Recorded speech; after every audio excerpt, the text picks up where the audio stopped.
Seguimos aquí en Nacional, nace cada día, estamos en ¿Qué hacer? Viernes 28 de febrero, estamos en el penúltimo, ¿cierto?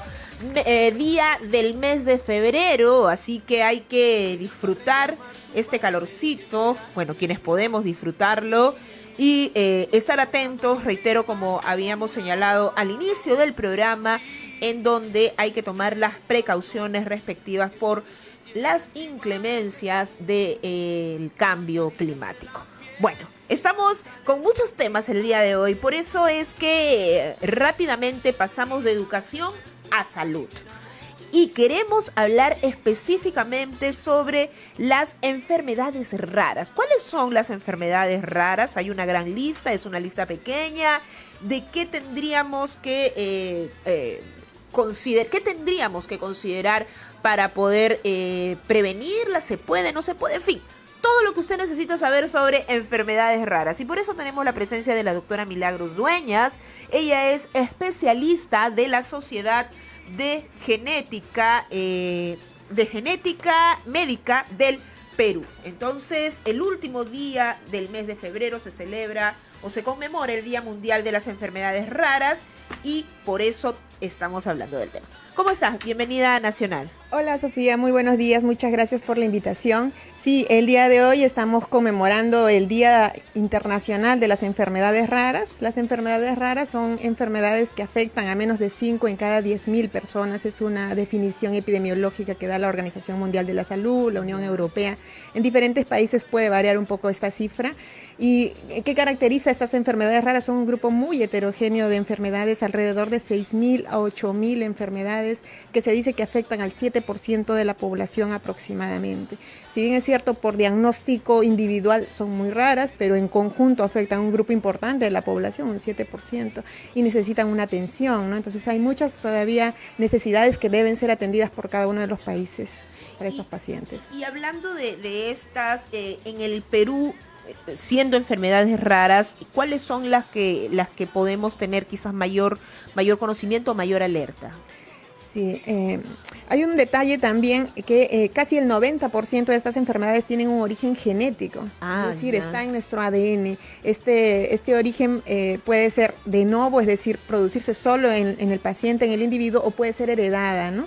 Entonces es importante también tener en cuenta estos factores, estos rasgos familiares, de repente si tengo antecedentes o la edad de los padres es un factor importante también para que la descendencia pueda tener ciertos problemas genéticos. O la consanguinidad, a veces hay regiones del Perú donde todavía hay matrimonios, uniones consanguíneas y eso aumenta los riesgos de estas enfermedades raras. Ahora, ¿qué debemos saber? Es importante conocerlos, la educación es muy importante tanto para la población como para el personal de salud, porque muchos de estos pacientes en realidad padecen, pueden demorar 5, 10 o fallecer sin un diagnóstico. Entonces, lo importante aquí es poder conocerlas primero para poder diagnosticarlas y luego en algunos casos poder dar un tratamiento, poder dar la asesoría genética que es tan importante para la prevención en la familia. Hay familias que tienen un hijo, 2 hijos o hasta 3 hijos y obviamente con las consecuencias, el impacto económico, social, emocional que esto trae, ¿no? Y de las que se conocen en el Perú, ¿cuál podrías mencionar? Sí, en realidad son muchas. Entonces, el Ministerio de Salud intentó hacer un listado de alrededor de 200 o 300 enfermedades, pero como había mencionado, son como 6.000 o 8.000. Yo soy médico y como médico genetista veo pacientes y a veces parece ser el único en el Perú con ese diagnóstico. Entonces, hay mucha diversidad, mucha heterogeneidad. Ahora, decir un nombre específico creo que podría excluir a muchas otras, ¿no? Hay un grupo especial que son los errores innatos del metabolismo, los trastornos metabólicos congénitos, que tienen especial interés porque hay ciertos tratamientos, ¿no? Como una enfermedad genética usualmente no podemos curarla, no hay una cura específica. Entonces, este grupo de trastornos metabólicos tiene de alguna manera una oportunidad de manejo que podría cambiar su expectativa de vida, podría cambiar su calidad de vida, ¿no? O disminuir su mortalidad. Entonces, claro, con los medicamentos huérfanos que se les dice, ¿no? Los medicamentos. Vamos a hablar sobre eso, pero tenemos que hacer una pequeña pausa y volvemos con mucho más aquí en Nacional Nace Cada Día, tu programa ¿Qué hacer? Estamos hablando sobre las enfermedades raras, hoy en el Día Mundial de las mismas. Pausa y volvemos. Seguimos aquí en ¿Qué hacer? Estamos en los 103.9 de la frecuencia modulada, en el caso de Lima, y en los 7.2 de televisión digital terrestre, para que ustedes con una antena simplemente pueden disfrutar de toda la programación de Nacional. Tenemos también nuestro Facebook, ¿Qué hacer en Nacional? Y a través del portal web www.radionacional.com.pe. Bueno, dicho esto, seguimos con nuestra entrevista y empezamos a conversar antes de la pausa con la doctora Milagros Dueñas sobre las enfermedades raras, ¿no? Y si bien es cierto, no podías señalarnos, ¿no?, una en particular porque excluirías a las demás, hablábamos sobre la medicación, ¿no? Los medicamentos huérfanos, que se dice. ¿Cómo vamos en eso? ¿Cómo va el avance a nivel mundial y también en el Perú?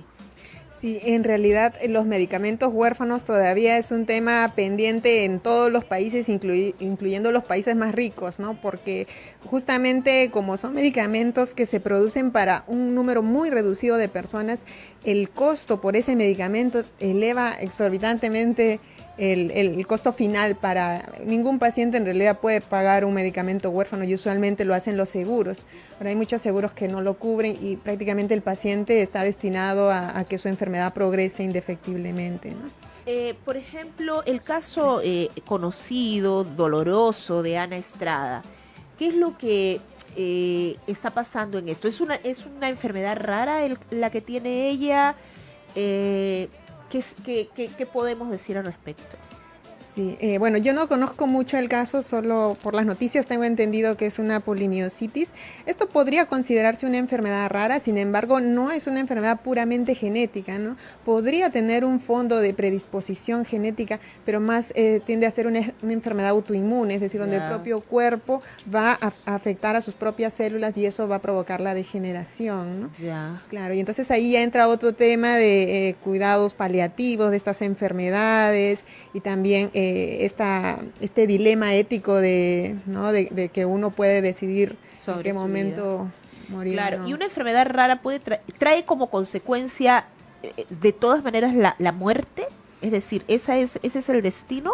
Las enfermedades raras tienen muchas características en común a pesar de que son diferentes. ¿Y cuáles son estas características? Uno, que son crónicas, son progresivas, muchas son degenerativas, se asocian a mucha discapacidad y tienen una alta morbimortalidad. Es decir, que en muchos casos reducen la expectativa de vida, pueden reducirla a 20 años o incluso fallecer en los primeros días de vida, ¿no? Ya. Muy variable. Muy bien, tenemos una llamada telefónica, es Julio desde Comas. Julio, ¿cómo estás? Bienvenido a Nacional. Aló, buenos días, ¿cómo está? Buenos días, cuéntanos. A ver,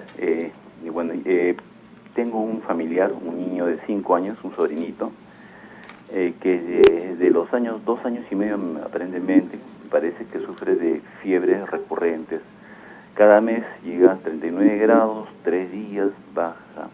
Le han hecho una serie de exámenes, han recurrido a varios sitios y aparentemente no han dado con la enfermedad. Pensábamos que era cáncer, pero aparentemente que no es, le han hecho descartes y posiblemente uno de sus, ¿cómo se llama?, el diagnóstico es posiblemente síndrome de fiebre mediterránea, dice.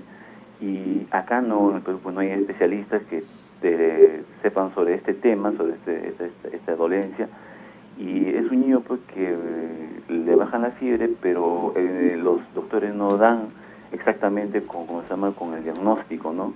Como le dije, posiblemente fiebre recurrente o síndrome de fiebre recurrente o síndrome de fiebre mediterránea. Ese es mi inquietud, ¿no? Su papá es europeo, no sé si por ahí llega algo, ¿no? Y ¿cuál es la posibilidad de tratamiento con respecto a este niño? Pues tiene 5 años y han recurrido a múltiples especialistas y no hay un diagnóstico certero que le diga exactamente qué es lo que tiene, ¿no? Como le dije, el posible diagnóstico es síndrome de fiebre mediterránea, pero no hay especialistas que puedan determinar exactamente qué es lo que tiene el niño. No tiene, aparte de la fiebre, no tiene dolores, o sea. Ok. Bueno, muchas gracias, Julio, por compartir tu inquietud con nosotros. ¿Qué podemos decir en este caso? Sí, en realidad pues es un síndrome bien complejo, el síndrome se le suele llamar el fiebre de origen desconocido, puede tener muchas causas. La fiebre mediterránea podría ser una de las causas, pero existen otras enfermedades genéticas también que ocasionan ciertas fiebres o alza de temperatura recurrente y no necesariamente ser esa enfermedad.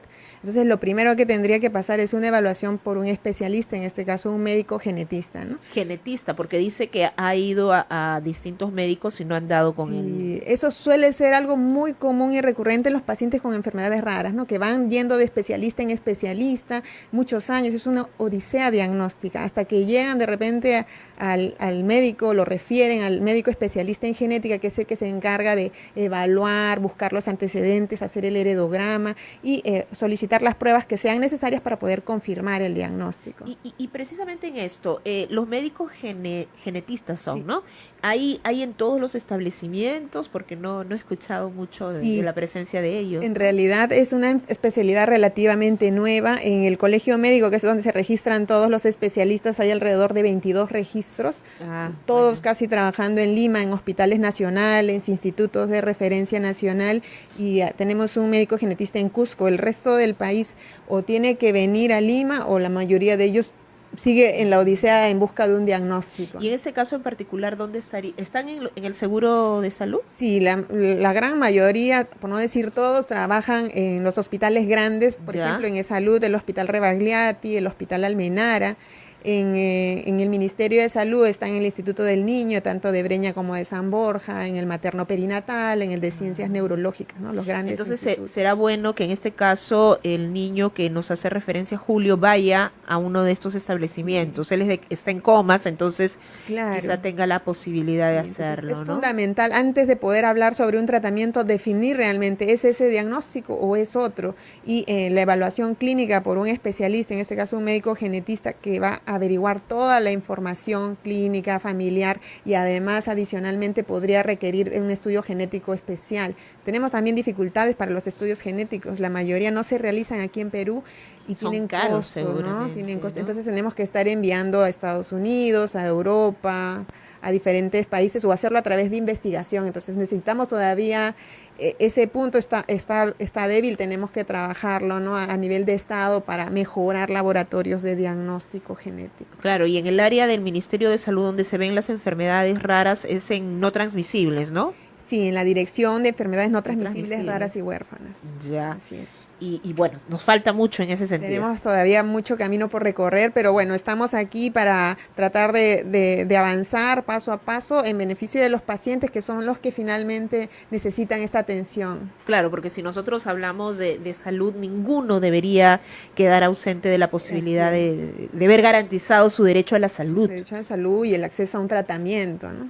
También. Bien, me comentabas por interno que hay una reunión con respecto a este tema, ¿no? Sí. Próximamente. Así es, en este momento estamos en el Seminario Internacional por el Día de las Enfermedades Raras. Ya está en estos. Sí, he estado desde las 8 de la mañana y debe terminar alrededor de las 2 de la tarde. Ha reunido a especialistas de diferentes países, Ecuador, Colombia, Perú.